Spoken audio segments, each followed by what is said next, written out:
छत्तीसगढ़ी मनोरंजन।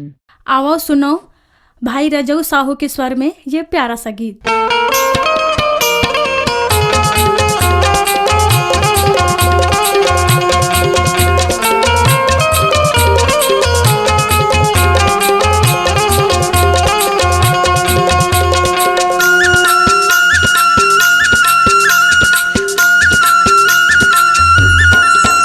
आई देख लेना वो मोर पोतीला तहाँ देख लेना।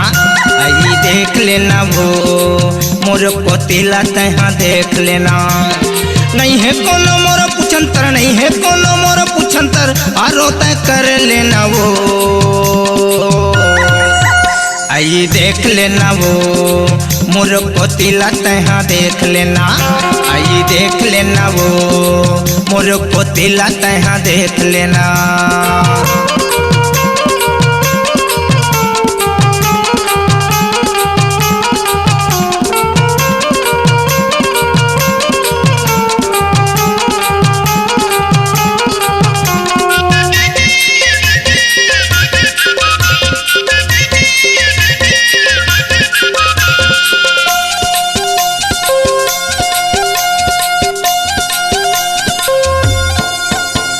जब ले तोला देखे हम वो करता वो तोर पहरा, तोला मैं बना हूँ कह के बैठे हैं पुआरा।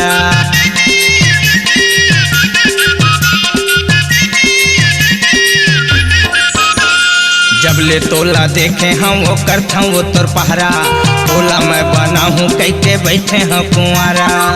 हमरो गलती ला समोख लेना वो, हमरो गलती ला समोख लेना वो। ये देख लेना, आई देख लेना वो मोर पोतीला नोनी देख लेना। आई देख लेना वो मोर पोतीला बाई देख लेना।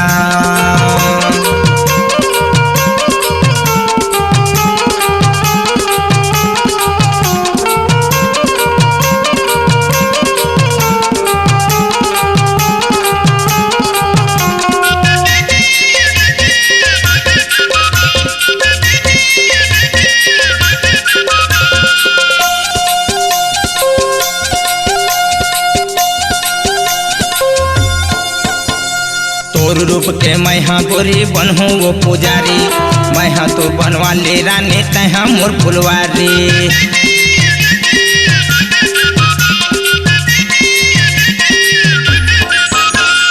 तोर रूप के मैं हाँ गोरी बनहूँ वो पुजारी, तहाँ मोर बनवा ले रानी मैं हाँ तोर फुलवारी। नहीं है भरोसा तेला देख लेना वो, नहीं है भरोसा तेला देख लेना वो। यही देख लेना, आई देख लेना वो हमरो पोतीला तहाँ देख लेना। आई देख लेना वो हमरो पोतीला बाई देख लेना।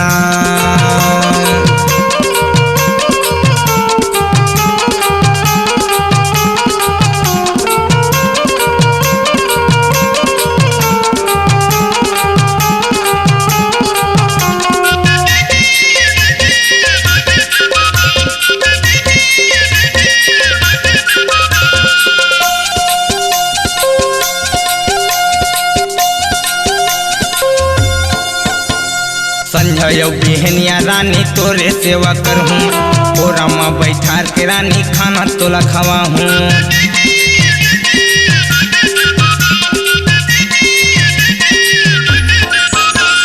संजय बिहनिया रानी तोरे सेवा करहूँ, तोरा माँ बैठार के रानी खाना तोला खवा हूँ। कते कते हाँ तोला बने लगी सो, कते कते हाँ तोला बने लगी सो। यही चुन लेना, आई देख लेना वो मोर पोतीला तहाँ देख लेना। आई देख लेना रे लैला मोर पोतीला तहाँ देख लेना। नहीं है कोनो मोर पुछंतर, नहीं है कोनो मोर पुछंतर, आरो तय कर लेना वो। आई देख लेना वो मोर पोतीला तहाँ देख लेना। आई देख लेना वो मोर पोतीला तहाँ देख लेना। मोर पोतीला बाई देख लेना, मोर पोतीला रानी देख लेना, मोर पोतीला लैला देख लेना। मोर को तिला रानी देख लेला।